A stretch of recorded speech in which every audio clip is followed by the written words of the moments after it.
No, oh yeah.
Good evening, everybody. Just turn my page over to the right place. Right, good evening, ladies and gentlemen. I would like to welcome all members of the public, councillors, parish representatives and officers to the Planning Committee. This meeting is being streamed live and is capable of repeated viewing. Could I ask everyone to note the fire safety instruction that on hearing the alarm you should leave the building by the nearest marked exit and congregate at the assembly point in the car park. Also, please switch all electronic devices being used to silent. My name is Councillor Philip Minot and I am the Chair. On my left is the Vice Chair, Councillor Martin Cuthbert. The co-opted parish councillors are situated along the second row of benches. I'm not sure we have any tonight. Members of the Planning Committee sit on the front row of benches and only those councillors who are members of the Planning Committee are entitled to vote. For clarity, as we go through the agenda this evening, members of the committee will be permitted to speak for up to 5 minutes on each item. Any other members and parish councillors will be permitted a maximum of 3 minutes to speak with permission from the Chair. May I remind members to declare any pecuniary or non-pecuniary interests and the nature of the interest at the beginning of the agenda item, and that on declaring a pecuniary interest you are required to leave the meeting when that item is considered. There should be no interaction from the public areas at any time during the meeting. Members of the public invited to speak on tonight's applications will only be permitted to speak for 3 minutes if they have indicated to do so in advance as representation or as an applicant agent on specific applications. Requests to speak should have been received by the clerk by yesterday at 4 o'clock. In the event of a disturbance, such as calling out from the public area during the meeting, a request from the Chair to be quiet will be given, but if the problem persists, any persons interrupting the meeting will be asked to leave. If necessary, the meeting will be adjourned to allow this to take place. So, the first item on the agenda is apologies for absence. Mrs Zoe Borman, have any apologies been received? Thank you, Chair. Apologies have been received from Councillors Marsh, McShane and Mayo. Councillors Murphy and Rigby are substituting.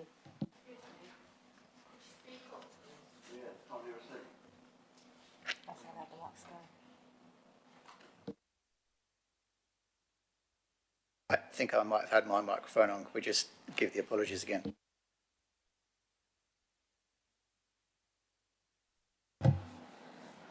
Thank you, Chair. Apologies have been received from Councillor Marsh, McShane and Mayo, and Councillors Murphy and Rigby are substituting.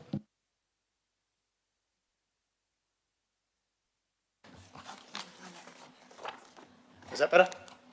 Yes. Okay, that's good that it's better. Right, the next item on the agenda is the minutes of the meeting for the Planning Committee on the 29th of July.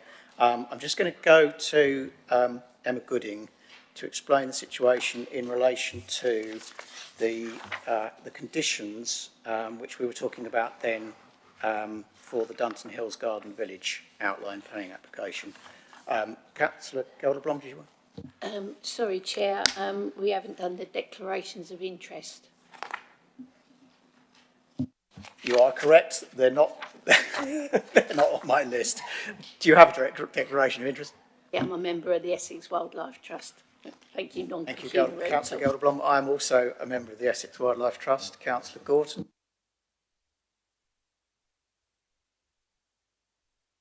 And Councillor Rigby. Chair, I declare an interest in relation to item 5 of this agenda. I am related to the applicant. I accordingly will be withdrawing from the meeting and will not take part in it. At that point, will neither speak nor vote to that item. Thanks for that, and thanks, Councillor Gelderblom. So, Emma Goodings, could you just explain the situation as far as the conditions on Dunton is concerned? Yeah, thank you. So members may have received emails or seen correspondence today. Just to be clear, what you are approving today is the minutes of the meeting on the 30th of July.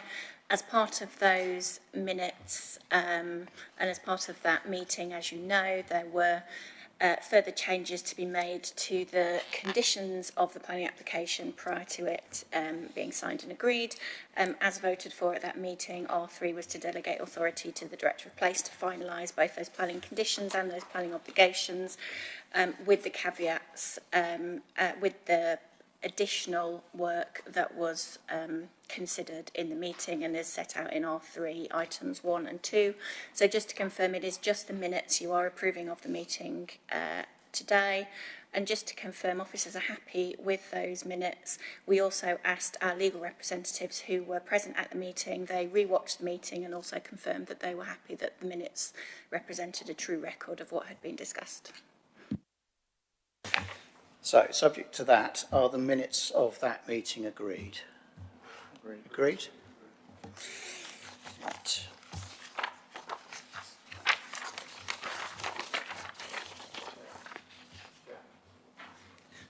Councillor Barber? Just following on to that, because it is relevant, can I just ask for confirmation from Ms Goodings that the ward councillors will be fully consulted should any of the minuted actions not be implemented, please? Because we've seen an awful lot of emails backwards and forwards, members from both sides of the chamber, and it's quite concerning that it's creating quite this amount of heat at the moment.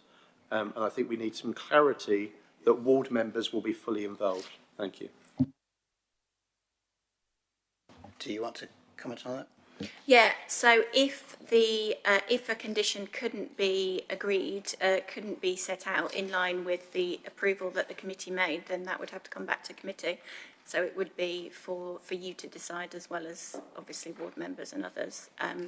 But yeah, it has to meet the minute that you've just approved in terms of the detail of the condition. I think the point is dialogue is good, but in terms of the minute, it's an officer decision ultimately. Councillor Border? So I'm probably being a bit slow. So basically, nothing has changed. This is what the condition is, and I guess people are trying to seek clarification before a decision's been made. Is that the size it up? The bottom line here is that we haven't made a decision tonight. We were just agreeing the minutes on the previous meeting, so there's still further process to go through. Okay?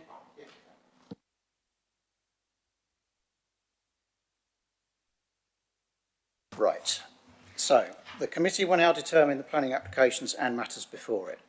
Before we begin, may I just remind those members of the public who will be addressing the Committee on Planning Applications tonight that your speech should be no longer than 3 minutes in duration and should relate purely to planning matters. When your name is called, will you please make your way to the chair provided. When you have completed your speech, the committee will debate the application and reach a decision. Now, there's some words I'm going to read out as far as the local development plan is concerned. Some members of this council did not vote in favour of adopting the Brentwood Local Development Plan in March 2022 or were not members of the council at this time. I know some hold concerns about development allocations within the plan. The plan was adopted by the council, so it is the council's plan. But although no local development plan technically belongs to any one administration, it needs to be borne in mind that this one was drawn up under and adopted by a prior administration. And furthermore, that it is members of the current administration who are on record as having expressed concerns with aspects of it.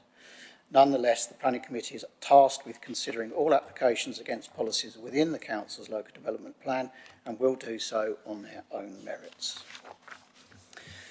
So we move to the meat of tonight's meeting, which is the discussion, which is item 4, land at Doddinghurst Road, Pilgrim's Hatch, Essex. And this is an application for the construction of 182 new homes, access from Doddinghurst Road, associated public open space, landscaping and other infrastructure. And this is application number 24/00864/FUL. The officer recommendation is for approval and the case officer is Fiona Dunning. Ms. Dunning. Thank you, Chair. Members will have received an addendum report. Since that report was published, there have been 2 additional objections received. They haven't raised anything that hasn't already been discussed in the officer report.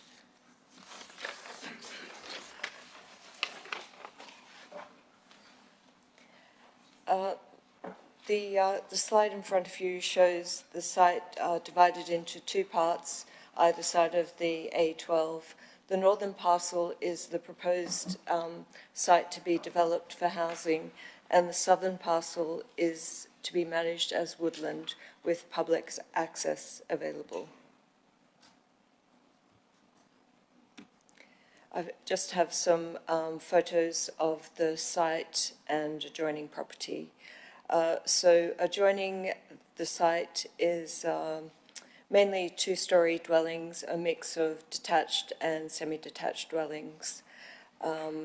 The top photo shows the site on the right-hand side and the public right-of-way and Viking Way on the left-hand side. And the bottom photograph shows the dwellings on Bishop's Hall Road with established landscaped gardens.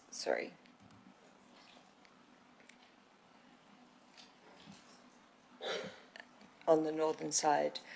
Some of the trees that you see in the bottom slide show the existing landscaping. Some of those trees are on the site, but I would say the majority of them are on the adjoining property. And some of those trees, as we discussed at the site visit, are to be retained.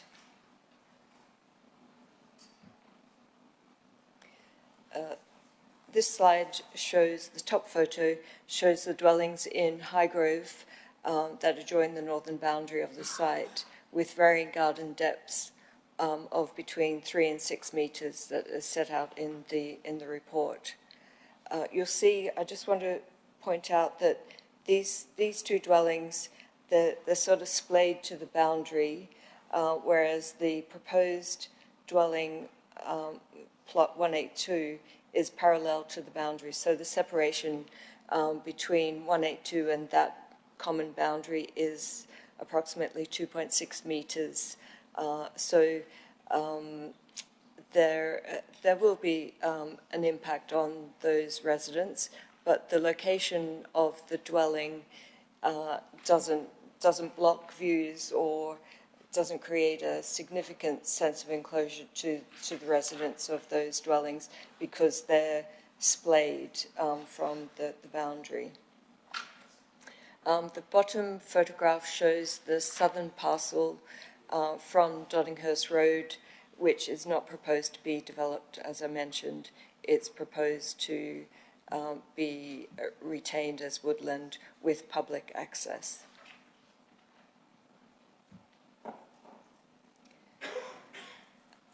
This slide shows the site which is allocated for 200 dwellings under policy R16 in the local plan.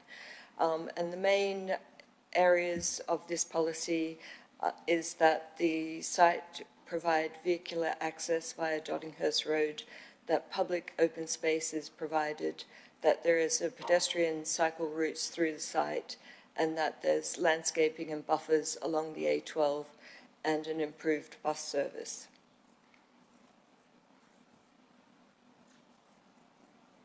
Just while we have this slide up, I'll just show you that this is the proposed cycle pedestrian access from Viking Way, the public right-of-way, across the site down into Doddinghurst Road. At the moment, residents of Viking Way or anywhere west of the site have to sort of go to the north of Bishop's Hall Road to access the Brentwood Centre and Doddinghurst Road. So it will significantly improve the access to the Brentwood Centre and to the bus stop near the site. And this slide just shows the proposed open space area of the development. I mentioned here that there's a woodland management plan proposed by condition, and that's required prior to commencement of the development.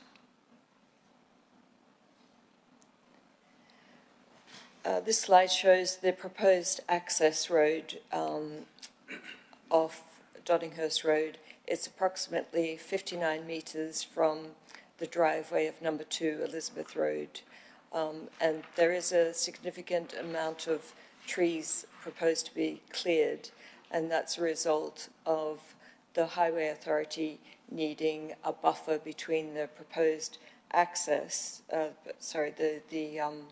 pedestrian and cycle access along here and where the existing trees are located. So that's, and there's some level changes as well. So that's why those 23 trees are proposed to be removed as part of the application.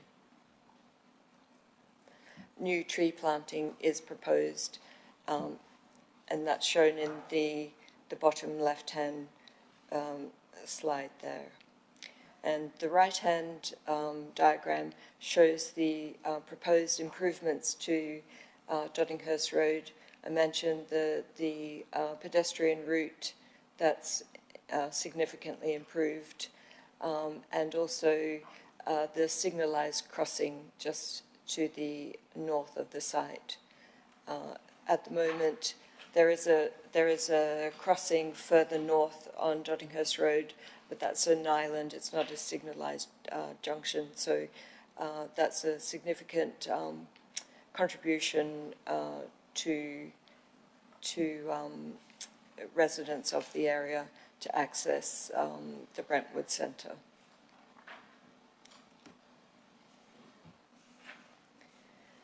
The next slide just shows the characters of the proposed development. It's a mix of an urban area adjacent to the A12, a green street to the north with a number of street trees proposed, and then parkland and also mews areas.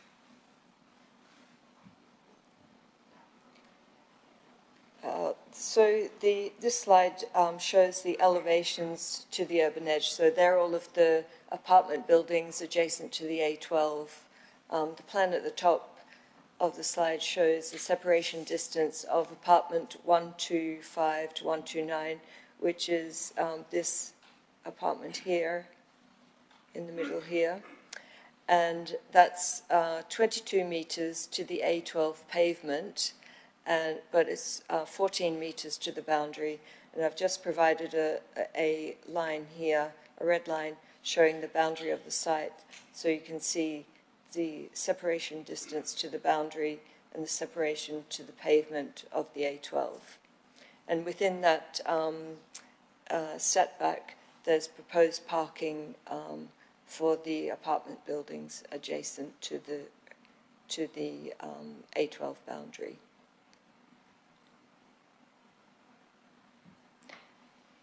And when we were on site the other day, I also highlighted that the apartment closest to Doddinghurst Road and the A12 is approximately 6.5 metres back from the boundary to the A12, and it's approximately 20 metres to the pavement of the A12.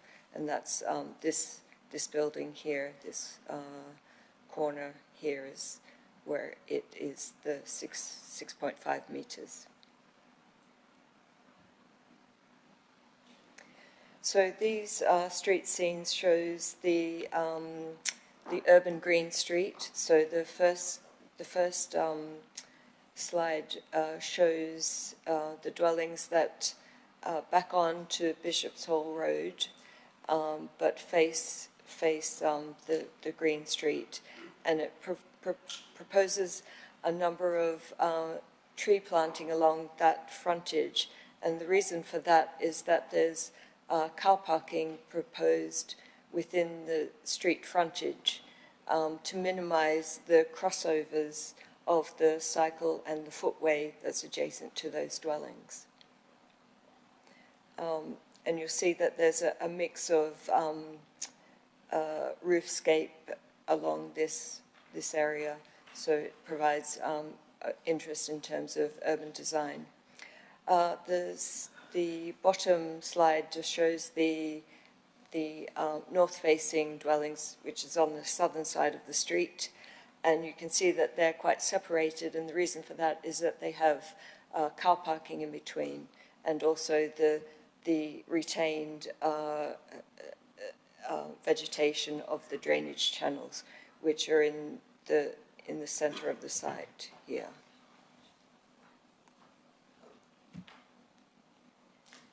And this shows some more street scenes from within the site facing the parkland area here.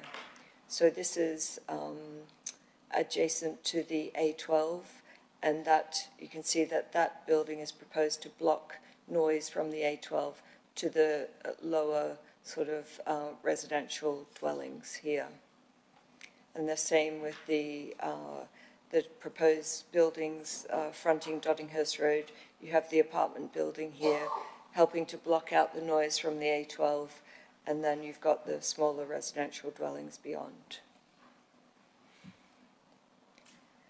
And this slide shows the housing type and tenure. In the published report, the housing manager hadn't provided their final comments. They've not raised any objection to the provision of affordable housing in regard to affordable rent and affordable shared ownership.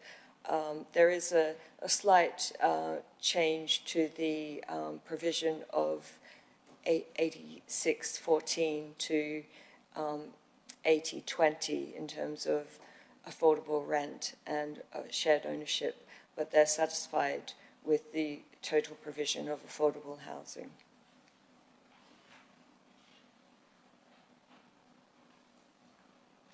And in summary, the site is a strategic housing site for around 200 dwellings. The proposal provides 182 dwellings, and it's considered to comply with that policy.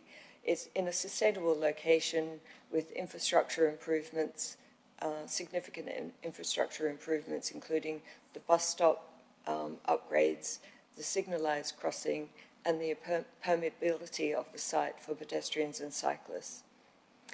The landscape buffer to the A12 is considered satisfactory. It's not fully supported in regard to the car parking, but in terms of the A12 landscaping supplementing the A12, the setback of the proposed apartment buildings, it's considered acceptable on balance. The 35% affordable housing meets policy, and 3 dwellings are proposed to be M43, that's fully wheelchair accessible. And the proposal provides a good amount of open space, and the southern parcel provides a significant public benefit in terms of keeping it as open space for members of the public to enjoy. So the application is recommended for approval subject to conditions and Section 106, and I'm happy to respond to any questions. Thank you. Thank you for that, Ms. Dunning. Right, so we have, before we get to any ward councillors, we have 3 speakers on this application. The first one of these is just to say, probably at this stage, I have spoken, obviously part of this site is in my ward, I have spoken in the past to people who are protesting on this site, but I haven't spoken to anybody who is protesting on this site since the application for this site came in, which is now quite a long while ago. So that's where I am in terms of having spoken to people. Right, so the first person to speak is an objector, Philip Dupree.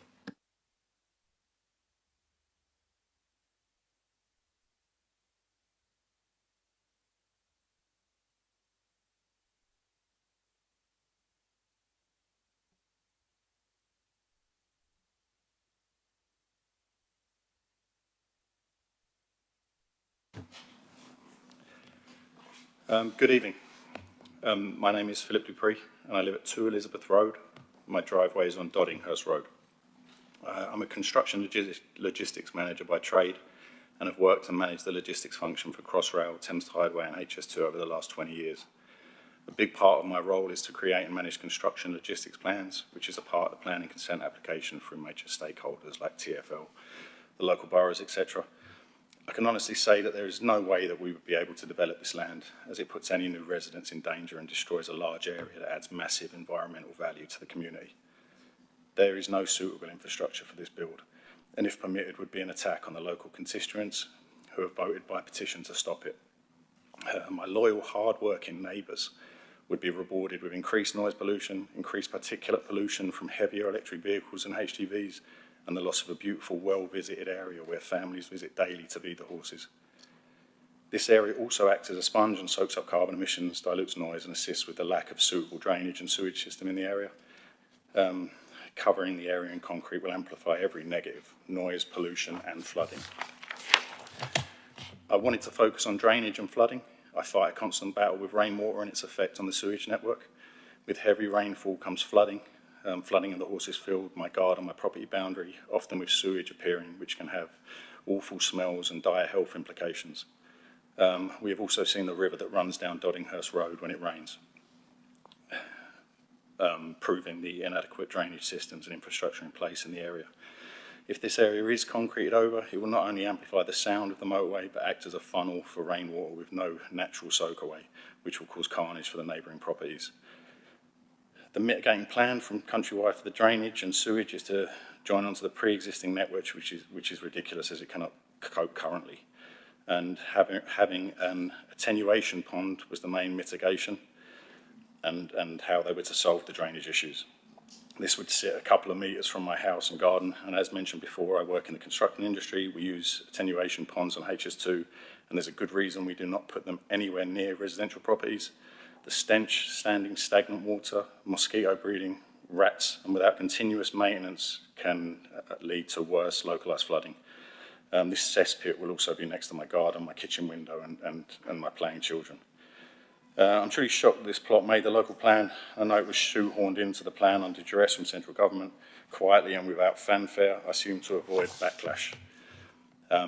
We're also aware of the close ties and historical relationship Brentwood Council has with Countrywide, but this council-developer relationship should not trump our right to not be put in danger and jeopardising the health and safety of our children and community. I'm especially surprised that this is even being considered now local councils are being successfully sued for allowing developments in locations extremely similar to this one. Once gone, these areas of natural beauty, full of diverse, protected wildlife, are gone forever. Please save some for our grandkids and their grandkids and their grandkids and so on. Thank you.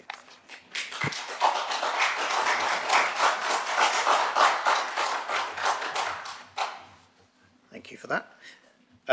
The next person to speak is Tracy Gunn from the R16 Committee Residents.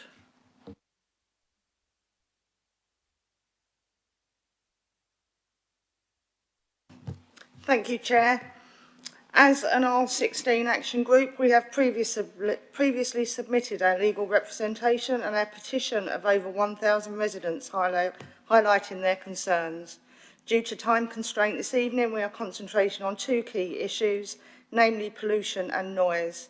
It is understood that one of the main monitors for pollution, BRW37, previously situated at a corner of the proposed development, was removed in 2016. As Brentwood's air quality report had stated, it was considered unlikely that there would be public exposure. Previous data within the council web library has now been removed. We do, however, have the hard copy from 2017, which shows the measured annual mean as being 86.06, with recommended levels being 40. As time has gone on, these levels will no doubt have increased. And this area is now being proposed to site social housing, affordable housing, flats with balconies to the side. Pollution from vehicle emissions already exceeds safe levels in parts of the area, as demonstrated by the Asthma and Lung Clean Air Report, analysed by Lab Gradco in May 2023. Commissioned by us as R16, our report was undertaken at the proposed site and recorded high pollution levels exceeding the World Health Guidelines. From documents that we have been able to access, the developer's report appears to disregard the case of Ella Alou Kissy Deborah, who died from toxic air pollution in 2013. Do any of us want another death of a young person, or in fact any person, due to pollution at this site? In 2019, the Court of Appeal upheld a planning refusal on air quality grounds for 330 homes in Kent. This was also an AQMA. And in refusing this development, the inspector said that air quality and human health would suffer if the development were to go ahead. Another concern being noise. When the works at Brook Street roundabout are completed, and given this site's locality, with the anticipated increase in vehicles, noise will no doubt heighten. Notably, the Ardent Noise Impact Assessments show that there are plots that are situated within a decibel level area of 60 to 65, whereas the guidelines state the level should be no more than 50 to 55. Those levels indicate that the development is not set far enough back from the road and will pose serious health risks. In 2022, a couple succeeded in their complaint against North Warwickshire Borough Council, who had approved planning permission just 6 metres from the A446. The noise from the passing traffic and not being able to open their windows for ventilation showed that that council had failed to protect the property from excessive noise. We are led to believe that the affordable housing demographic within this proposal will be unable to open their windows. Let's think about people's mental health here, and we must urge our council to refuse this application. This project worsens air and noise pollution, increases flood risks, threatens wildlife and overwhelms an already overstretched infrastructure. Thank you, Chair.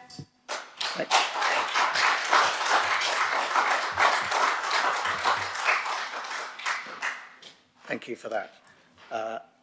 The next person to speak is the agent, Michael Ward.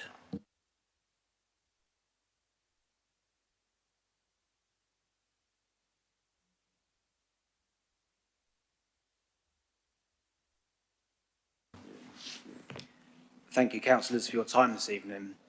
This site is within a highly sustainable location, 1 mile from Brentwood Town Centre, and within close proximity to a range of facilities reflective of its allocation within the local plan. Like most development sites, it is not without its constraints, including trees, ecological habitats, sewer easements and neighbouring properties, all of which have been carefully assessed as the master plan has evolved. The scheme is the result of an iterative design process, evolving in response to comments given by officers, consultees, the public and yourselves. The result? A landscape-led master plan that has sought to retain existing landscape features and habitats and showcase the central tree belts through the careful orientation of the new homes. The location of the axis has been identified to minimise tree loss, and although it is necessary to remove some trees to achieve visibility displays, bus stop and other highway improvements and their future maintenance, extensive tree planting is proposed to ensure this loss is mitigated. Despite forming part of the site's allocation, in response to public opinion and the site's constraints, the southern parcel is not proposed to be developed.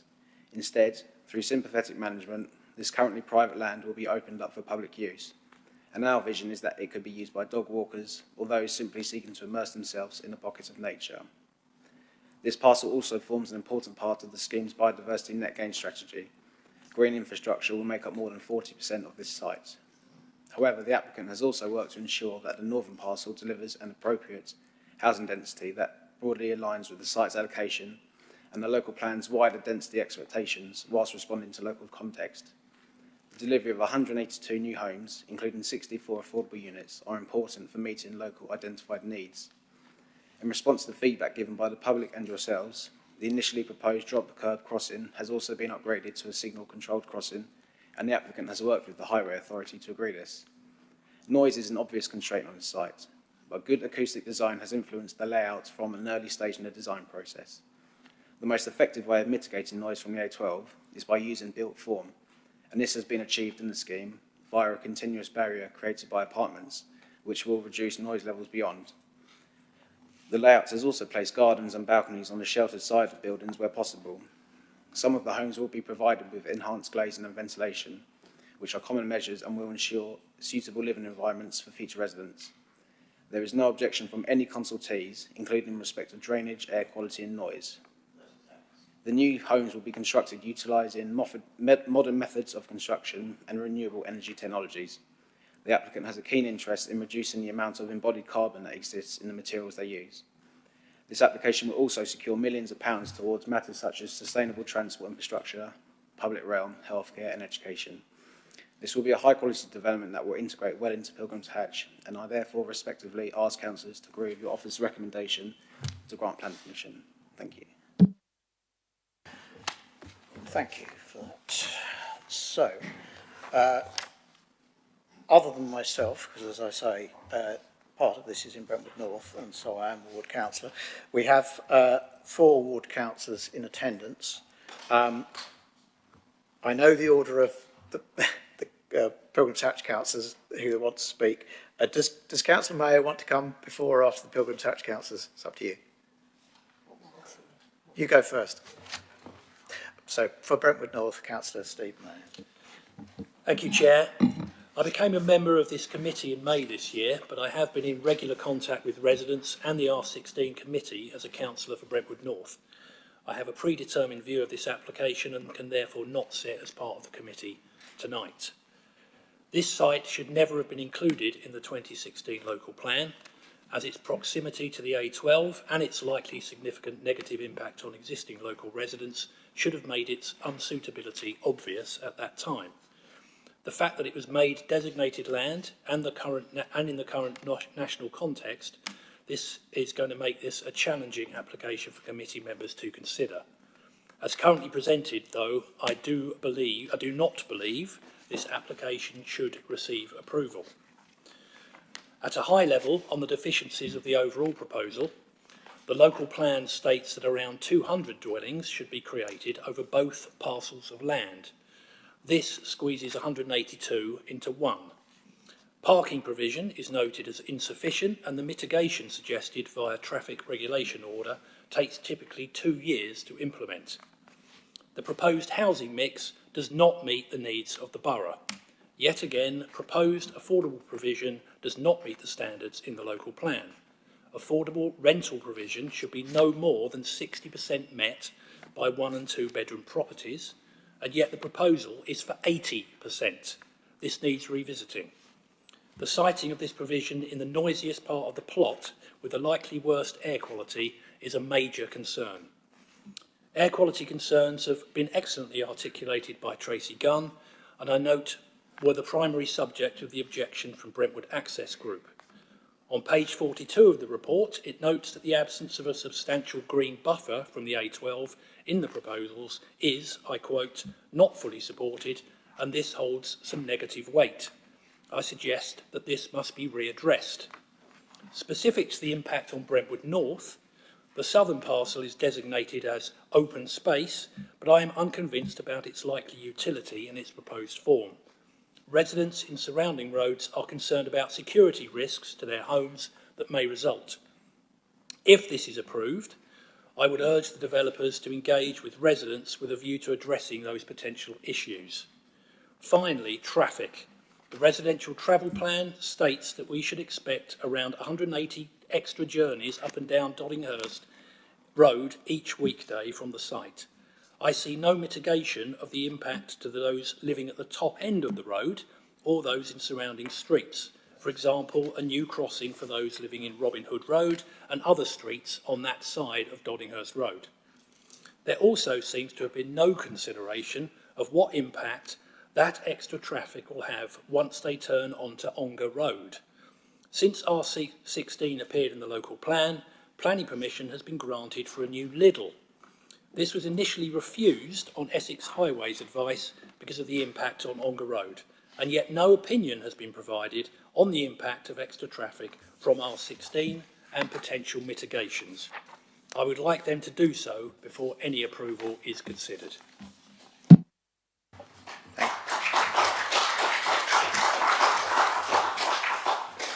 Thank you, Councillor Mayo. So, for the Pilgrim's Hatch councillors, first of all, Councillor Mark Lewis. Thank you. I have been a local councillor for Brentwood North from 2019 to 23, and in Pilgrim's Hatch from 2023 to date. So I have a good overview on both sides of the A12, and many of the issues are well known. I thank the earlier speakers, the residents, because they are spot on. And I have to say, I did not become a councillor to support abominations, quite frankly, as this planning application. This is just horrendous.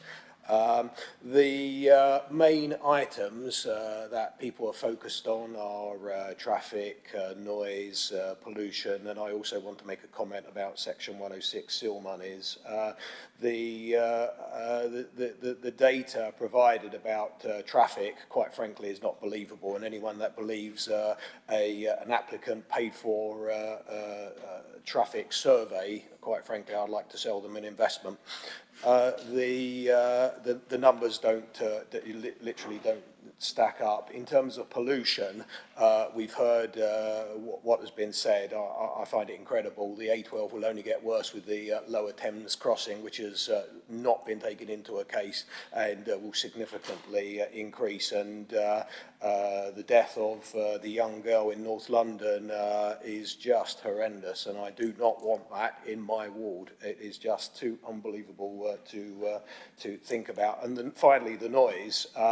Even the planning application, the planning report from the council officers says it's not good, and it is not good. I cannot believe anyone would approve a scheme with a balcony that you have to shut. I mean, it's just incredible.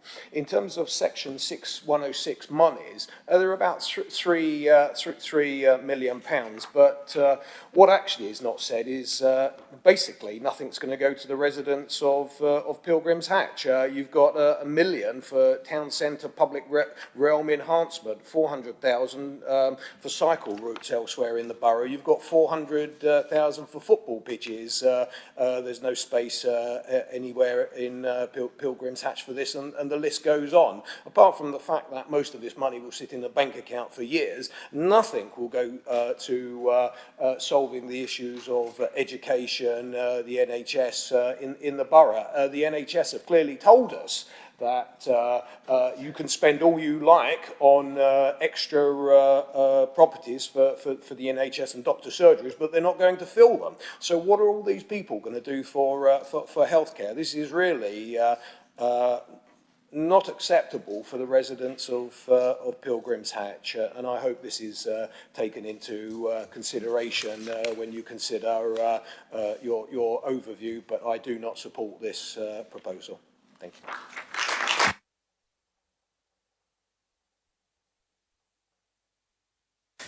Thank you, Councillor Mark Lewis. Next is Councillor Vicky Davis.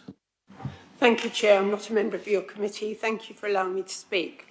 We have before us an application for 182 homes covering 2 sites, one of which is currently a beautiful, tranquil field, home for horses. It's a green lung, a natural habitat for badgers, dormice and bats, creating an environmental haven that contributes to the calmness and mental well-being of local residents. The field is highly valued, as indicated by the 99 objections that have been received. I have many concerns, but my main objection tonight is the proposed building of the 3-storey apartment block abutting the A12. This area was, in 2009, deemed to have such poor air quality it was unsuitable for a traveller site. Why, 16 years later, is it now considered acceptable? Whilst much has been done in the report to protect the natural environment of the environment, little consideration has been given to the health of new residents. The A12 creates pollution. The building on the horses field has the potential to create harm and ill health issues due to poor air quality. Statistics prove long-term exposure to contaminated air contributes to cardiac and lung problems. As been mentioned previously, a child sadly died as a result of exposure to fumes. The application is defined as high risk, with sound decibels exceeding the 55 guidelines. When the Thames crossing is complete, it is predicted there will be a considerable increase on the traffic on the A12. Tyre wear particles pollute the air we breathe, and electric cars are heavier, increasing tyre particulates. Fuel emissions do not degrade, and the microplastics build up in the environment. There will be 9 million deaths a year worldwide from pollution. Let's not add to those statistics. The 3-storey block of flats will be built with sealed, double-glazed windows because of the noise levels. Is that acceptable? The air needs to be filtered into the apartments because of the high levels of contaminated air. Is that acceptable? And whilst the balconies are being built, they will be in a very noisy environment and virtually unusable. It is essential to have acoustic fencing installed along the entire development boundary. This is not proposed currently. The block of flats is designed to buffer noise to the rest of the development in Viking Way. Are you prepared to approve this application, putting residents' health at risk, living in a suboptimal environment? Is it housing at any cost? If you are minded to agree this application, please consider the security and the protection of the residents in Viking Way, and there should be no walkway or access of any kind allowed. Because if it were allowed, it would cause a lack of security and undoubtedly cause an increase in on-street parking as the development falls below our parking standards. I urge your committee to consider the points we put forward and refuse the application. Thank you, Chair. Thank you.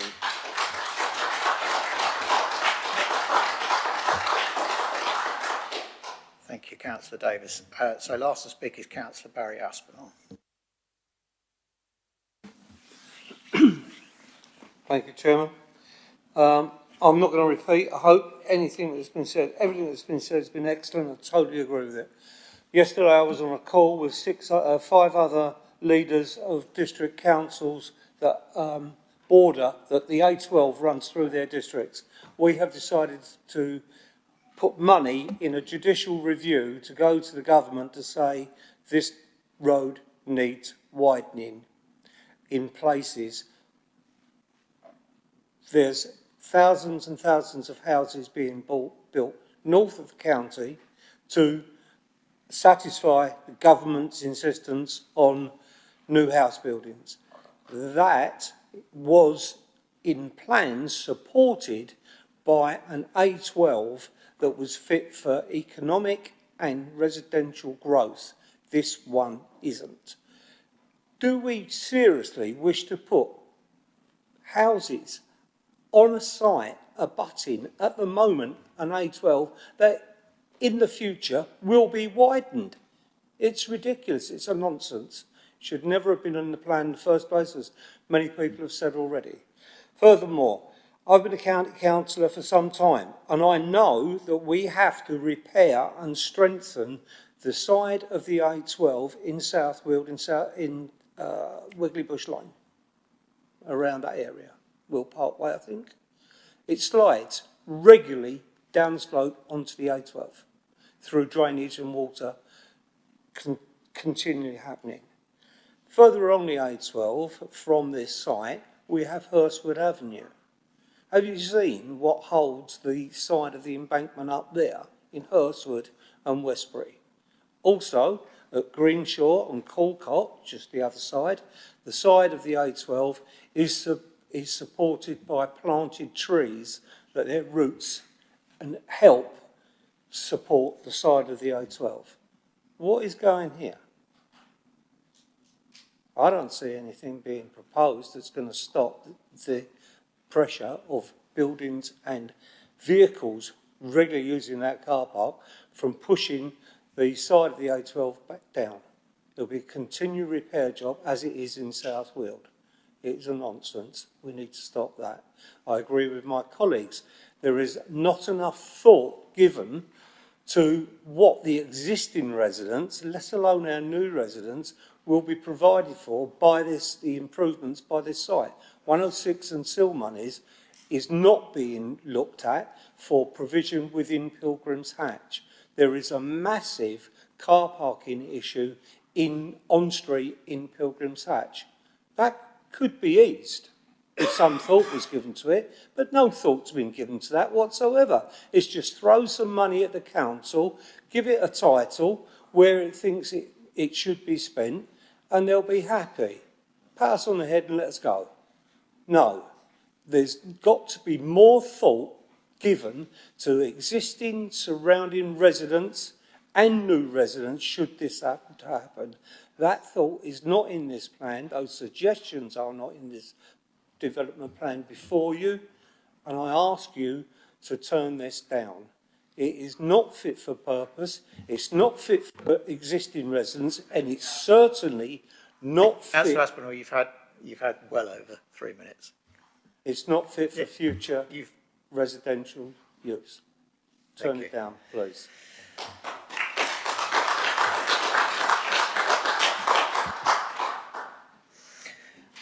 Right. Unless we've missed something, it doesn't appear that anybody has indicated to speak on this yet. So anybody who is thinking of is speaking, could you indicate?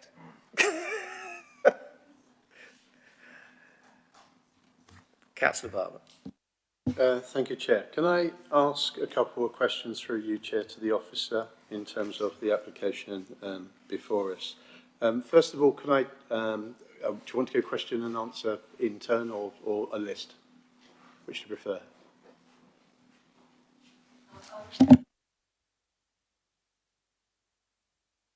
Thank you.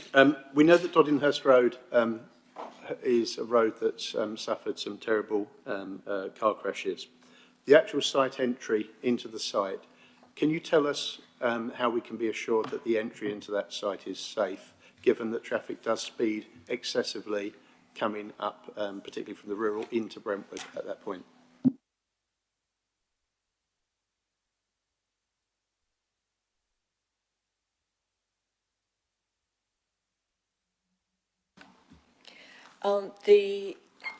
The Highway Authority have assessed the submission of the applicant, and it's going through a safety audit.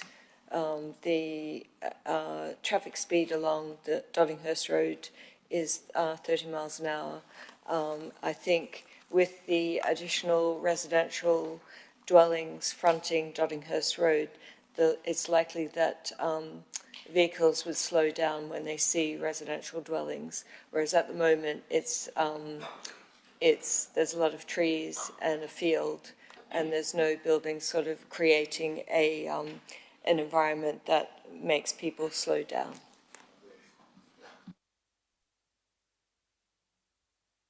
Yeah, if I can come back, Chair, sorry. You say is going through a safety assessment. Should it not have concluded that safety assessment before we deliberate tonight?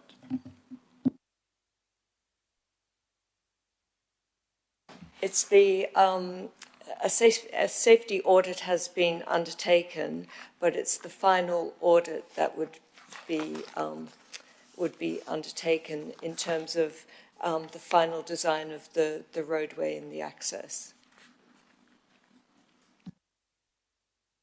Thank you, Chair. My next question is, we've got a number of items on the Section 106 which make reference to 0.8 million for railway station improvements. I'm not quite sure what we get for that 0.8, 1.1 million for the town centre improvements, and 470,000 for public transport. Could you just outline, I mean, that's quite a lot of money, it's about over £2 million, whatever. What's actually going to be delivered and that we're going to see for that Section 106? Because it's not apparent to me, looking at the pack, what we actually get. The Section 106 calculations have been based on the infrastructure delivery plan. That's a separate document, and it basically, for every development that's proposed, the number of dwellings works out the amount required for each of those items in the infrastructure delivery plan. In addition to that, there is the Section 106 monies, which contributes to the general infrastructure of the area. I can't be specific on which developments, which infrastructure the monies are going to. It's set out in the report, and it needs to be read in conjunction with the infrastructure delivery plan. Another question. I see from the landscape and ecology section report on page 17 and page 20 that the biodiversity net gain is obviously a loss, and there is proposal for it to be, and the applicant is looking to do this off-site. Presumably it could be anywhere around the country. Do we have the facility to condition that to be within the borough? No, it's a statutory requirement of central government that biodiversity net gain be provided by 10% biodiversity net gain. It says there that there's priority over providing it on site, but if it can't be provided on site, then the alternative is to provide it off site or provide monies towards biodiversity net gain, and it doesn't limit the area.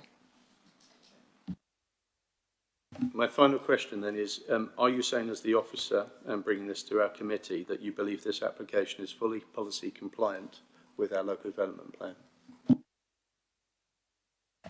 The report discusses where there is a variation in relation to the affordable housing, the 20% and the 80% provision of shared ownership and affordable rent. There is no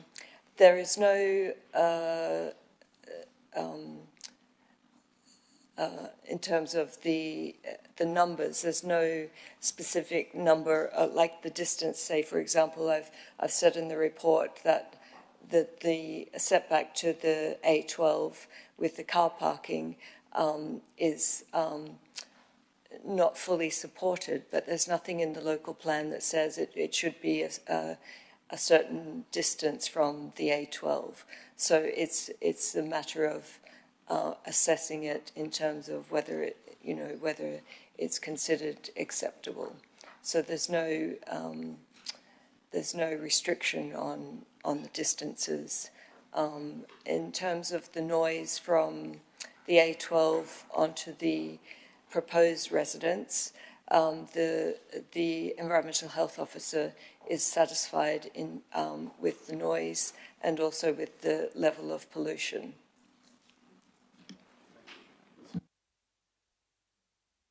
Thank you, Councillor Barber.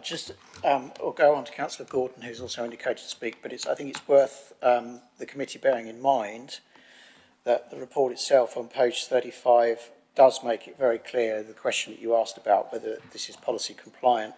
The southern boundary setback for the eastern and western apartment buildings is not considered to meet R16 1D. So the report itself makes it clear that it's not policy compliant as far as that paragraph of the local plan is concerned. Councillor Gorton. Thank you, Chair.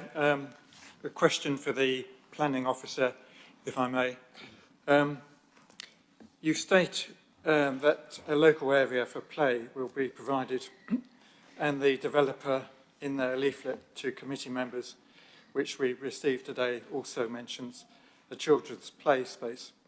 But where is this going to be located? I had a look through all the plans and I couldn't see it labelled on any of the plans. Thank you. Thank you. It's difficult to see because it's such a large site, but I can't seem to be able to change. Oh, okay.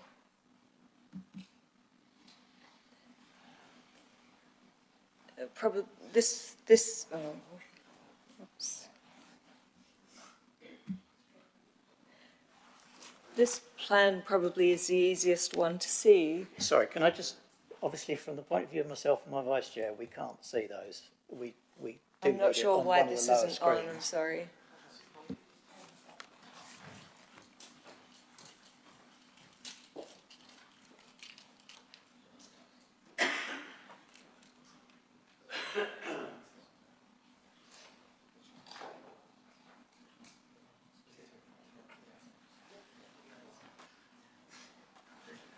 Thank you. It might be easier then for me to be able to point to it. It is in this location here.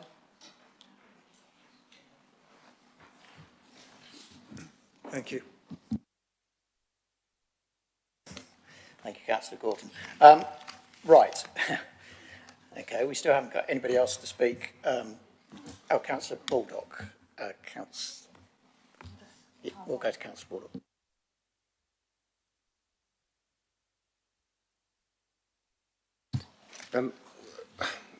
We're often told not to go against the advice of the officers because when it goes to appeal, it'll cost us a lot of money. And I get that, and I've seen it. But then, if this report says that it doesn't meet the requirements, you know, I'm going back to what you pointed out on page 35, why then is it going recommended for approval? And is this true? I mean, I'm not saying anybody's lying, but is it accurate? The traveller's site, it was too polluted for a traveller's site, and now with more traffic, it's now less polluted.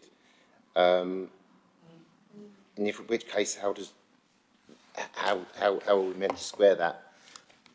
Is there an expert that's so, you know, that an appeal judge or whatever you call them is going to, whose word they're going to take for it over previous evidence and common sense, and therefore cost us money?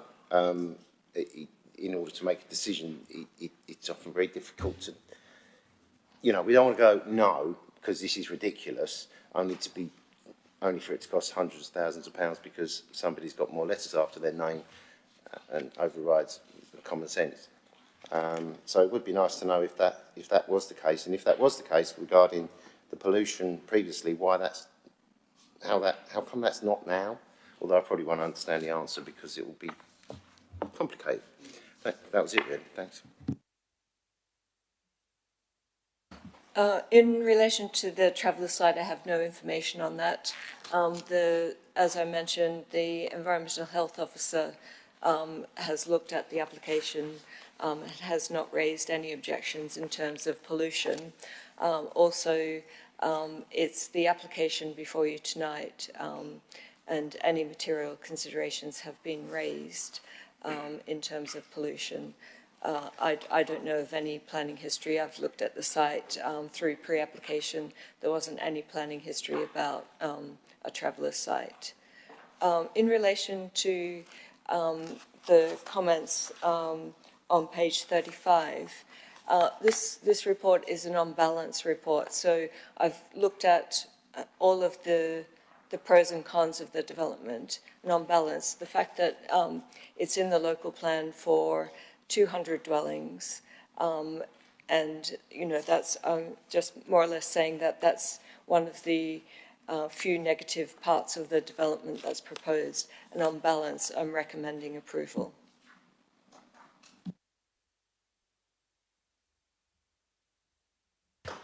So and at an appeal, should we say no, that on balance we would lose and it would be seen the cost could potentially come to Brentwood, and I get like 200 homes over this site. I know it's both sides of the road, but we've had other sites where they've like doubled the Priest Lane, for instance. They wanted to double the number of houses per hectare, sort of thing, compared with the proposal. So I get that. It's just we've just got to come to a balance whether we feel that we're exposing the council to costs because we'll lose eventually anyway, I guess. Anyway, that's not really a question, is it? Sorry. Councillor Naylor. Yes, great, thank you. The site proposal is for 182 dwellings, which is, I think it's 9% below the 200 allocated for R16. How does this comply? If this was to be replicated across the LDP, we would be falling behind the 95% required for identified housing delivery requirement across the local development plan. So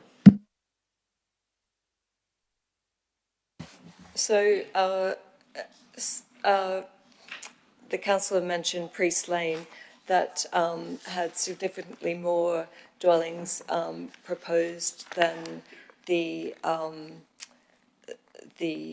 policy. So it's basically you need to make an assessment on the constraints of the site. When it's based on a local plan, it's not detailed, so you need to look at what open space needs to be required, the number of dwellings, in terms of garden spaces, bedroom sizes, that type of thing. So that's why it's just a guide, the number. So for this one, it was 200.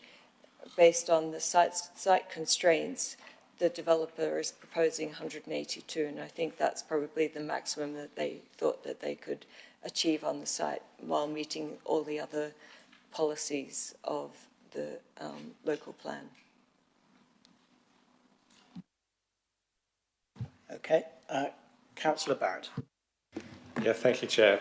I mean, I guess what I just want to point out, I guess, is at this point, we are having to take the local development plan into consideration as our main primary document here, and the concept of development on this site is in that document. If it will be not this development, it will be another of a similar size and scale. That has been already decided. It wasn't decided by me, it was decided by previous councillors who made that decision to vote on that local development plan. We have to take that into consideration. The planning inspector will take that into consideration. A development of this scale will happen on this site. That is a given.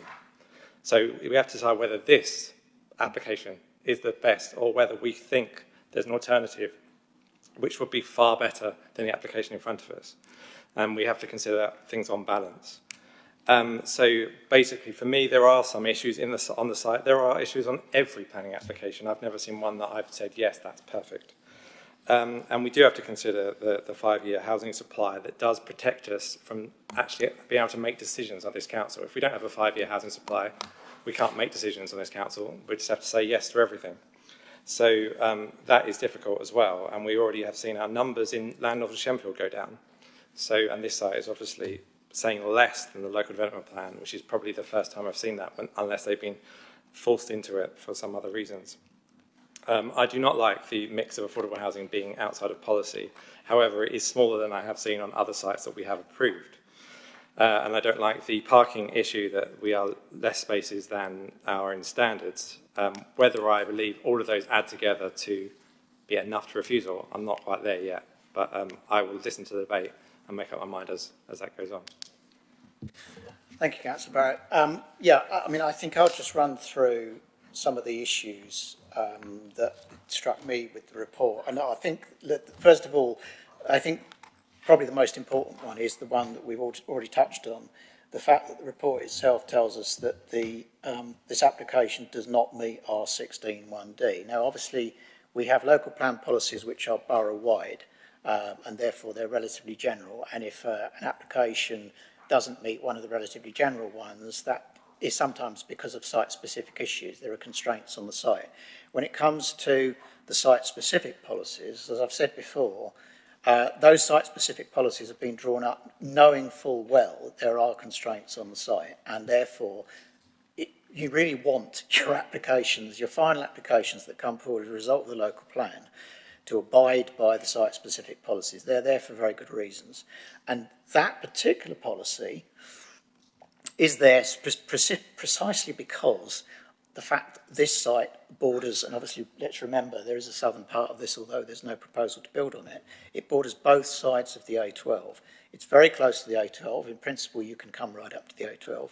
So that part of R16 is saying this is an issue and it needs to be an appropriate application, an application that we should be approving, needs to be responding to the situation of the A12 appropriately. And the fact is that this is not what councillors are saying, this is what officers are saying.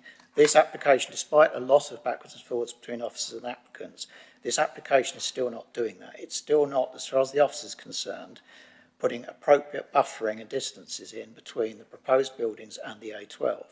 And so I think it's also worth mentioning, although the report itself doesn't specifically refer to this paragraph, the reason why that's important is effectively covered in BE 14, paragraph 1J, because BE 14, paragraph 1J says that we have to, on sites across the whole borough, safeguard the living conditions of future occupants of the development and adjacent residents. And we've obviously heard a lot tonight about potential issues in terms of things like noise and in terms of things like pollution. We're being told that by the council's consultants that there aren't noise and pollution issues, although it might seem as if they are. The residents have done their own work and they're telling us that their consultants have told us there are issues. This is the way of consultants. They tend to tell you what you want them to tell you, but that obviously goes as well for the council's consultants. So without saying that that is specifically the problem, the point is that there's a very good reason why R16 1D is there. And let's just quote R16 1D so that we're all clear on where we are and what that is saying. R16 1D asks for an application on this site to provide appropriate landscaping buffers along the sensitive boundary adjoining the A12. And I think the word sensitive tells you what you need to know. And it's stated in two places in this report. First of all, that the western block of three-storey blocks along the A12 boundary is problematic, and also the eastern block is problematic. So there are 3 blocks, and 2 out of the 3 of them are problematic, and the officers are saying it doesn't meet, it's not acceptable under R16 1D. The point that's already been made in terms of the local plan, I mean, I obviously read out a piece of wording which has been read out prior to discussions which are local plan sites several times already, so it's not site specific, but it is, I think, for this site particularly, it has a particular effect. I mean, I myself spoke when it was a matter of the general issues on site choices, which is what it is before applications came in. I myself spoke against this site being in the local plan, precisely because of the kinds of issues that the residents have raised. The problem is that that wasn't listened to. The local plan was pursued, the site wasn't taken out, it wasn't changed, it was put in the local plan, and as soon as that happens, we as a planning committee and officers as well, the presumption is in favour of development. That's the whole process of the local plan. And you're then in a very difficult situation if you want to say anything other than what the local plan is saying. The local plan is saying this is a site that should be developed on. So those big underlying issues which you've quite correctly raised are effectively things which the process of agreeing the site in the local plan, which wasn't agreed by a number of people here, but it was agreed, it puts those to one side because it's already been agreed that it's in the local plan. So that's a huge problem when it comes to decision making. But also, let's just say a couple of other things. We've also had parking provision touched on. This is a site which it started out as a moderate to low connectivity site. And it's because of the pedestrian crossings within it, it's become a moderate connectivity site. It doesn't meet Brentwood's adopted parking standards. Essex Highways think that's okay. But I have to say, just, without getting into territory wars here, it's a Brentwood adopted policy. I think it's up to Brentwood councillors to decide whether the fact that it doesn't meet our parking standards is acceptable or not. And we can obviously have concerns over the fact there is a 32 space shortfall here. If you were living on this site and you wanted to go out and do a significant weekly shop, you wouldn't be able to do it in Pilgrim's Hatch. You wouldn't be able to do it at the shops which are close to the Robin Hood pub. You would have to get in a car and travel up the Doddinghurst Road and go into the centre of Brentwood, or you'd have to go in the other direction somewhere. So the point is that it's a site that you will travel from for a vehicle to do some of your basic living requirements. We've also got an issue with, the report itself again raises an issue with plot 182, and the questions that are asked on the site visit, there's been some comments on this. The buildings that are which seem actually most problematic as far as plot 182 is concerned are apparently in Philip Close, which are the ones on that diagram. It's where the dog leg is on the northern side, and although on that diagram you can't see them because they're off the site, you've got buildings which have been built very close to the site boundary on the other side of the site boundary. And the Essex Design Guide has specific distances in terms of how close you're supposed to be building to site boundaries and how much distance there should be between the backs of properties. The complicated thing here as far as that's concerned is that it's the backs of the properties as far as the Philip Close properties are concerned, but it's the sides of the properties on site. So we haven't had a clear steer as to how we're supposed to read that, but certainly my perspective on that would be that it's the existing properties that we ought to be paying attention to. And yeah, they're already close to the fence, but that doesn't mean you can just ignore the fact they're close to the fence. You probably need to be giving them some respect.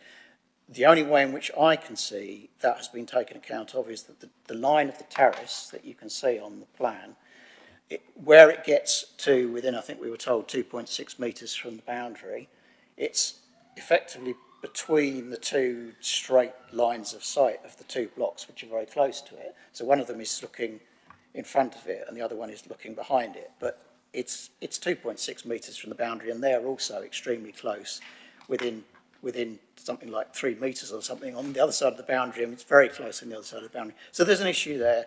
That's partially off-site, partially on-site. We've also got our 18.57 habitat unit loss on site and the need to create a lot of that off-site. There's also, we're being told it's a high-risk site for contaminated dust. There's also, we're being told that the application minimises tree loss. I have to say there's a very strange situation as far as the trees on the Doddinghurst Road embankment is concerned, because what's being proposed is that more than 20 mature trees are going to be cut down. They aren't going to be cut down, all of them, because of site junction safety issues. They're not being cut down because of the necessary sight lines. The ones which are closest to the fence, as far as I can tell, are being cut down just because it's more convenient to cut them down, because they're then going to be replaced by semi-mature trees. So you wouldn't be able to put a semi-mature tree replacing an existing mature tree in if there was a sightline issue. So the point is, I think they're just going to be cut down because it's more convenient to cut down 23s. That's not great. The question is, and it's the question that we've all got all in front of us, is whether those negatives add up to an argument that says this shouldn't be accepted, which is what the officer is recommending. The officer is recommending approval. And the problem that we've got, and it's already been touched on by Councillor Baldock, is that we know where we've been before. We've already had cases where this committee has refused applications, and then there's been developer appeals and money's been awarded against the council, and that ends up costing the council money, it costs residents money, and we get nothing for it whatsoever, no improvement in services. It doesn't go in the council's pocket, it goes in the developer's pocket, and it goes in lawyers' pockets, which doesn't, from our point of view, with respect to the lawyers we've got in the room, it doesn't actually help us a great deal. So the point is, we would have to be extremely careful as a committee if we were thinking about doing anything other than approving this, which is what the officer is recommending. But we are in a situation where there are outstanding issues with this application, which are causing problems. Some of them problems which the officers themselves are saying means that they're not policy compliant. Could those things be improved? I mean, as far as the small issue of plot 182 is concerned, I raised it. It doesn't seem to be something that the residents over there have raised very much, but there are apparently, first of all, maisonettes. They've got floor-to-ceiling picture windows looking straight out. I mean, I would say that if plot 182 didn't exist and we had 181 units on site, that situation would be resolved. So it's definitely not difficult to resolve. The issue as far as the blocks of flats near to the A12, that's a point that's been made by officers to the applicants for a year now, and nothing's really changed. And so we've got to the committee and the officers are still saying that's not policy compliant, and therefore it's against our own site, R16 site policy. We've been here before. It puts the committee in an incredibly difficult situation. There was a line of thought that we were toying with beforehand, that it might be possible to be talking about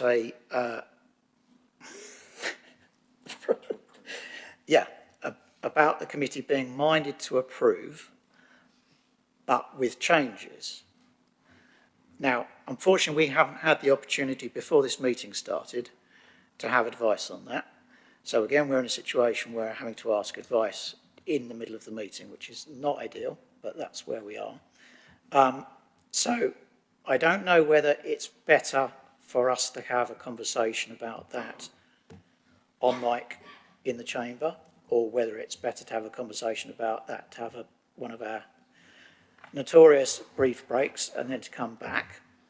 That's one option that's being looked at. Just before we do any of that, is there anybody on the committee who is thinking, would like at this point, after the conversations that's already taken place, to move this for approval as it stands? Is anybody thinking that way? Not seeing any action.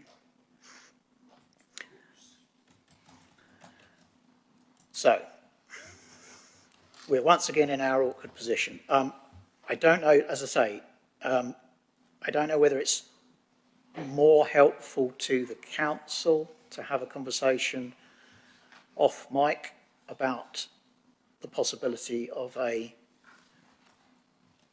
minded to approve resolution, or whether it's something that can be discussed on mic. I'm happy to go either way.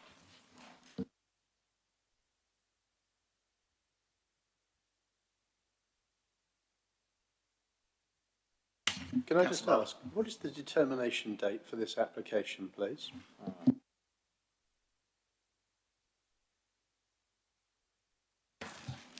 Chair, I think it's the end of October. There's an extension of time. So,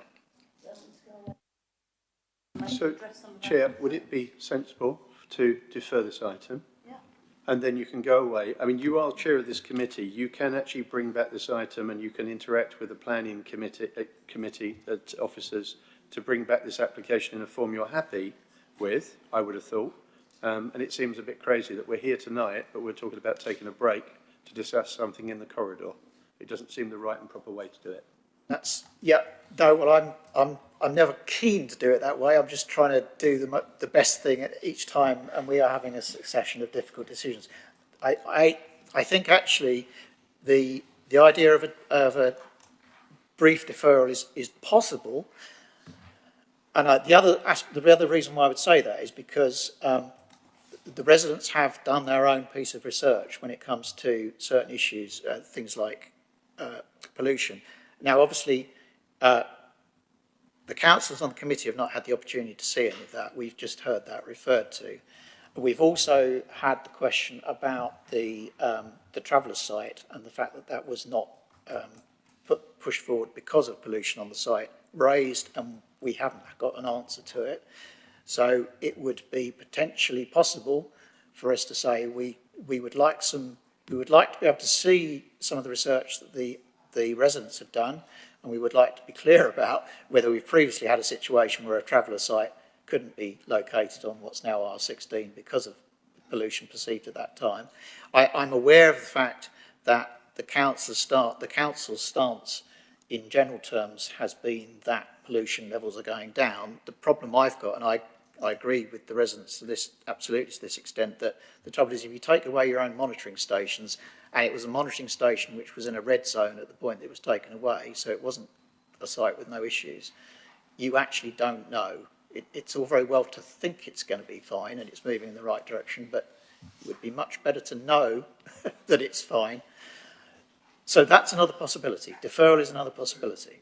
So could I ask you to have a conversation with the officers and Mr. Bell on the best way to proceed and come back to this meeting, please? Thank you very much, Chair. Just 3 points, really.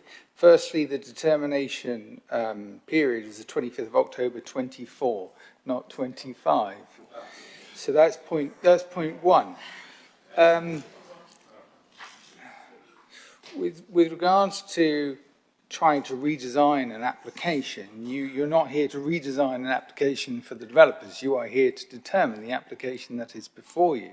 That is the application, and that's your role, to determine that in accordance with the development plan, mindful of material considerations. So the law is very clear: determine in accordance with the development plan unless material considerations indicate otherwise. But yes, you're quite right. In terms of the position, if you do not have all the information necessary before you to make a decision, you may defer. But that deferral needs to be very clear as to what information you would need to come back to a committee. Now again, mindful the determination is October 2024. And of course the developer is in the obvious position. Thank you. And, well, I was just going to say, and we need to be aware that this council has had decisions against it on the basis of effective deferral processes, because we haven't made a decision and there's been appeals on that basis, and we've had money awarded on that basis. So, Councillor Barber. Sorry, so that is material information, 25th of October 2024. We are past date, we are out of time. We need to make a decision tonight, I would suggest. Otherwise we could be taken for non-determination yet again. Chair, I mentioned that there was an extension of time. It was to the end of September. Sorry, I said October. So it is September 2025 that there's an extension of time. Councillor Gordon. Chair, point of information. I actually have the dates up on the planning portal at the moment, and it says determination deadline 3rd of October 2025. So it's not actually the end of this month, it's the beginning of next month. It's only 2 or 3 days different though, isn't it? That's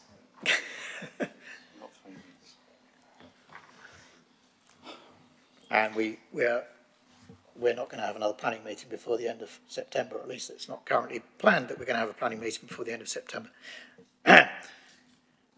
Once again, we are in a situation where in the middle of the meeting we're having to work out what we do. I would very much like it not to be this the way it works, but it's the way it keeps on working.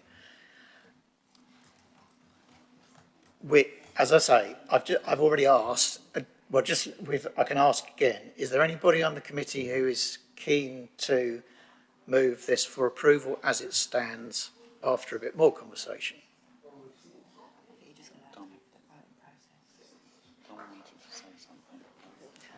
Councillor Naylor, did you want to come back with something?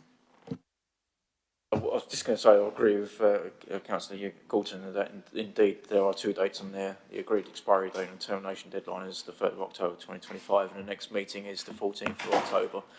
It's up to you whether you want to move that meeting or not, I don't know. I mean, in terms of deferral, there's clearly an issue. The developers could take against that, and we could quite possibly end up in a very similar situation when it comes back to another meeting.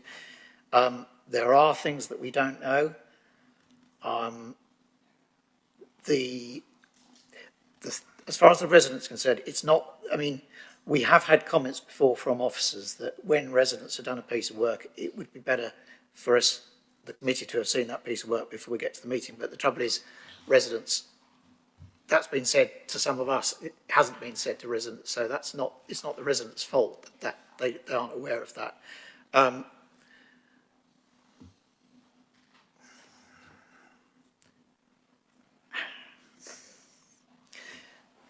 Just to say to residents also, I mean, to go back on it, the reason why we're talking about, the suggestion was made about a minded to approve was the question as to whether, despite all the negatives, that adds up to enough to say no to this. I can ask the question, the other version of the question, is there anybody on the committee who at this point, given what we've heard, is eager to move a motion for refusal? You see where we are. Sorry, Chair, could we just ask the monitoring officer on the procedure in that circumstance? I believe the Chair is supposed to move for approval. Yes, I think obviously saying that we've obviously got a recommendation here and it's probably down to the Chair to go through the process of doing what is the recommendation of the officers. Obviously you will vote on that and then we will go to a different vote if that is not one, and then we'll continue like that to the point where we'll get to maybe deferral. So can I just get clarity though? There is a process in our constitution which says that we can talk about minded to approve. Mm-hmm. That is a kind of deferral, but it's a kind of deferral which says to the applicant, we are minded to approve, not refuse. And it would be, because it's a deferral, it would be saying we would like some more information. We have already mentioned two things that we could have more information on, which seem like they could be reasons for a deferral.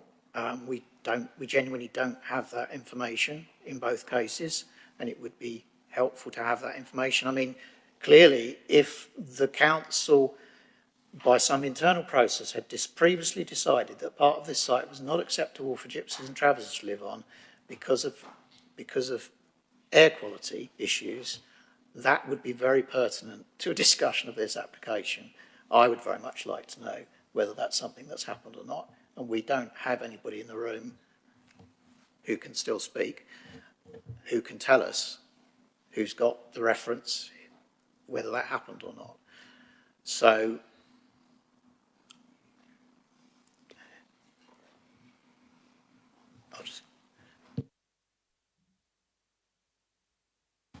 Chair, there is. I can tell you for a fact that there is no planning history that I have seen for a traveller site on this location. Yeah. Yes. Thanks for that. I mean, I can still imagine that there could have been a discussion, and it's something that could have been said, but not. It never came to the point of being a planning process, and that's why it doesn't appear.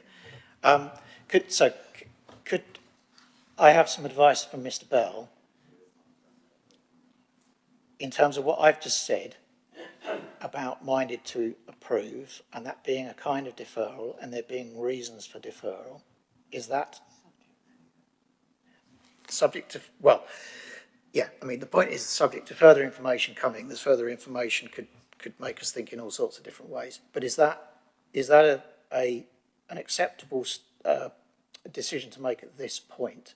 Chair, I think what you're trying to do is defer this for good reasons to have further information to come back. I think it's clear in terms of the indication. I'm not sure you need to go further than that. Is it a question that you are needing further information to determine this application? That's the point.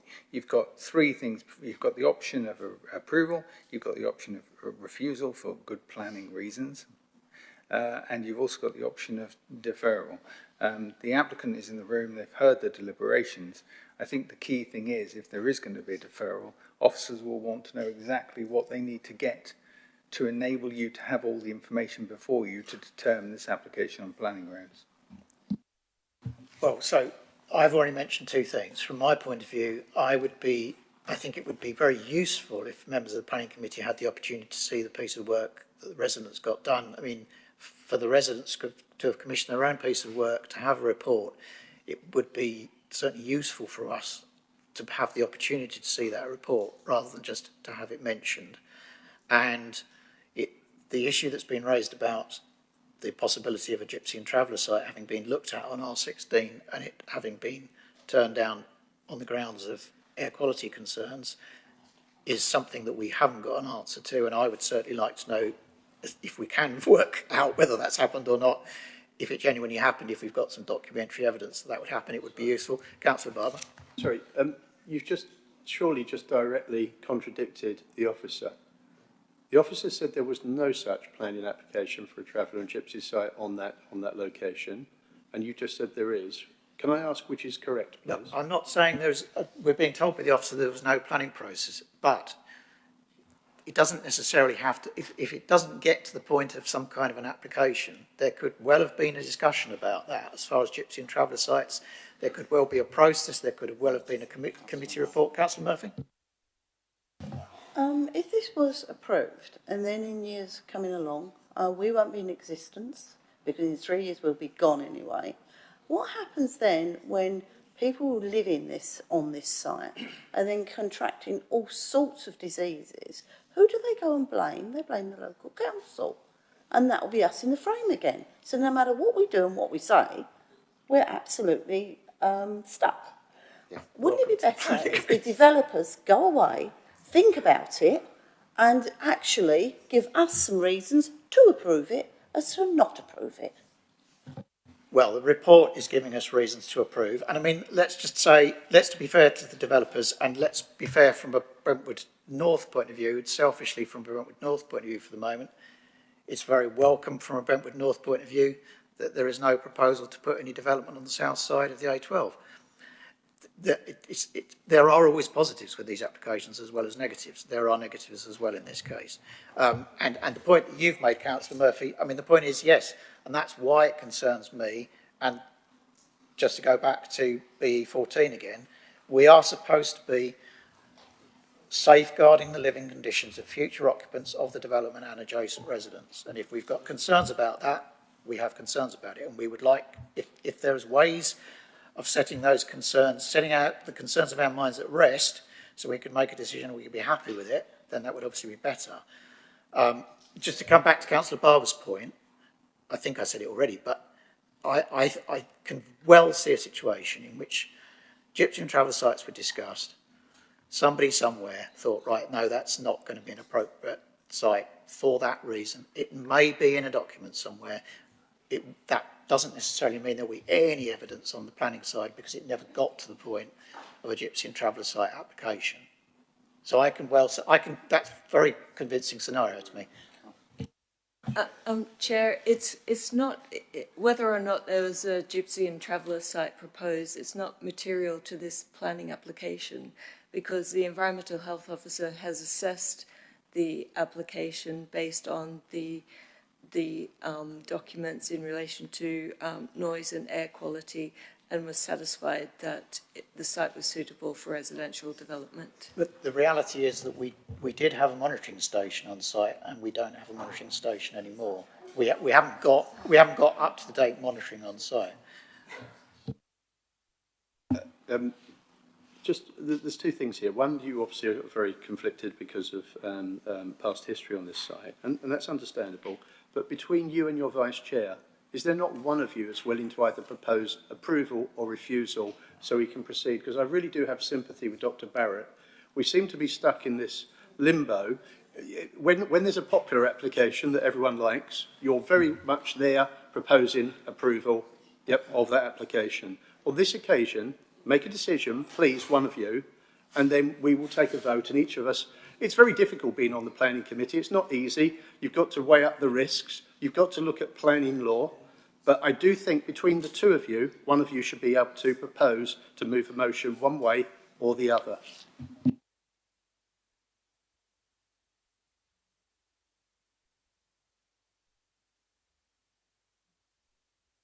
Well, once again, I think I don't want to do it this way, but once again, I would like a brief conversation outside the meeting, because the point is we have to try and make a decision which is best for this council, best for the residents, best for the area, best in reality.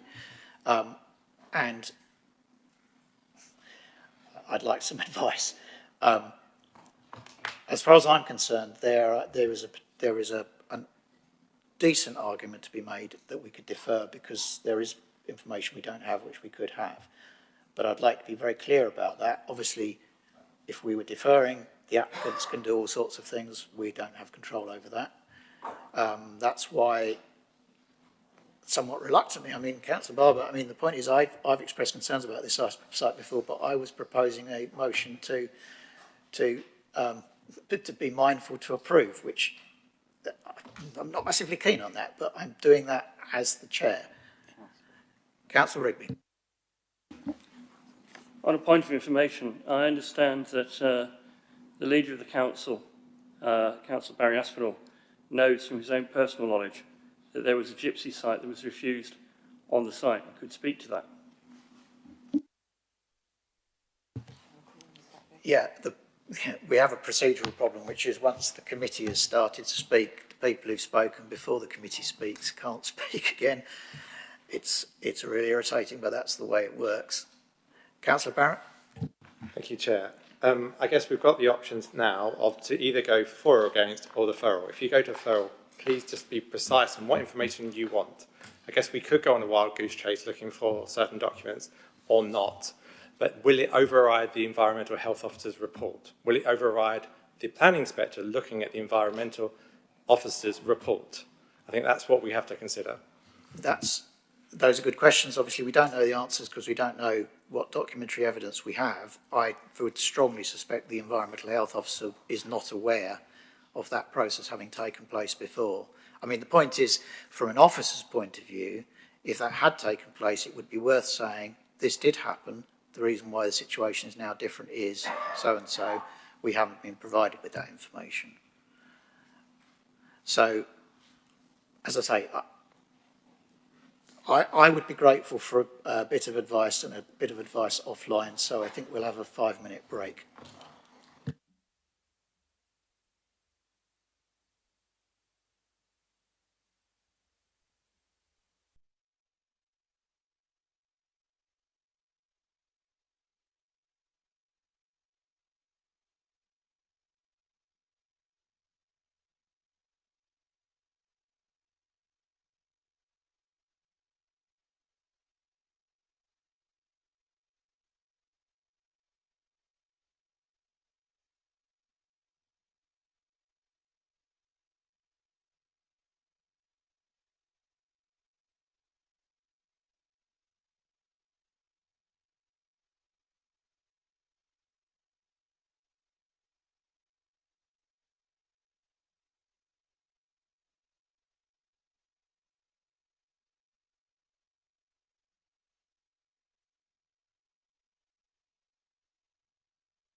got a process, and we will go through a process. So, yeah, thank you, Chair. So, yeah, this is obviously quite a difficult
So, we have another item on the agenda, and that is item 5, and Councillor Rigby has duly absented himself for this item.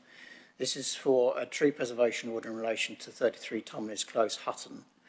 Now, there's no officer to speak on this, and just to head off what is potentially what we might be talking about, I haven't actually said this to him beforehand, but I'm going to go to Steve Bell just to explain where we are in terms of the appropriateness of TPOs coming to this committee. And just to say to the committee, this was an application that came in, a referral that came in August. Councillor Rigby was being as open and transparent as possible. Does this apply to TPOs? It's my father. He felt like it needed to be open and transparent. I thought, I'm going to make a decision on this as fast as possible.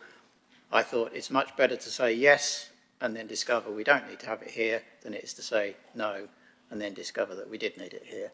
But I just let Mr Bell state his position on TPOs. Thank you, Chair. This is actually more properly directed at Claire Mayhew, who was advised on this. Thank you. Okay, thank you, Chair. Yes, I've had some conversations with Mr Bell today regarding this TPO application. Obviously, all applications that come to Planning Committee are obviously understand are, if you're the an officer, a member, or a relation to a member or officer, they're always held at committee. Obviously, this is more about tree work, and obviously we can look at this in the Constitution Working Group, but I know that as a council, we're normally very open and transparent about any application. So after discussion with Councillor Rigby, this is the process that he wanted to go through, so it followed suit with any application. Does that mean that in future a TPO could come to the Planning Committee? I mean, I think the point, part of the point here is there's a lot of TPOs and we haven't had them before, and this is also, this particular one is a repeated process of trimming back a tree, so it could potentially come back. We have had conversations before about this committee not doing work that it doesn't need to do. So yes, TPOs don't normally come to this committee. They're normally got delegated authority, and they normally are if there's a lot of objections, or it's a conservation area, or it's like interest, obviously a members' relation. I think that's the reason why this is brought back, was just through transparency. So that's why it's been brought to this committee. So what I'm hearing is in potentially we could have another discussion of TPO at this committee. I don't know. I can't, Mr Bell, if we decided this, would we turn around and say that we give delegation to that officer so that it's being brought back to this committee all the time? We could do that. Yes.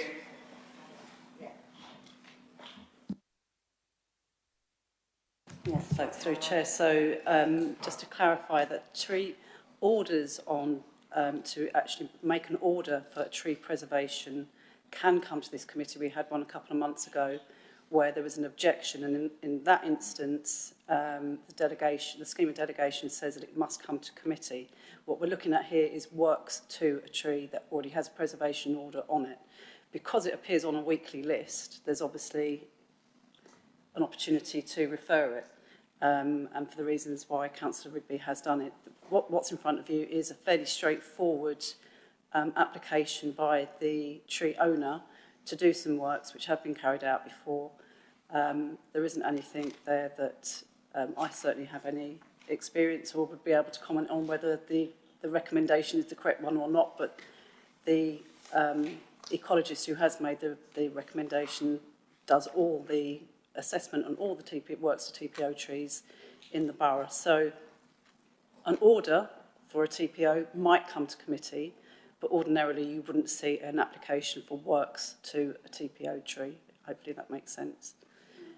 So it just happens to fall under the Town and Country Planning Act legislation, where works to TPO trees come through that legislation, hence why we've ended up with looking at them in the LPA. So I think perhaps if we rethink, if you want to go to the vote on this, and then we take offline how we deal with something similar in the future if it relates to a member of the council or an officer. Yep. Yes, thanks for that. I was kind of trying to avoid a lot. Sorry. We've kind of gone into the conversation. We've got some clarity, and I think it's actually useful to have some flexibility as well. So we've got a recommendation for approval. I'm perfectly happy to move it for approval. Does anybody have anything they want to say about it? Do I have a seconder? Yep. I'm happy to second that. We can go to the vote.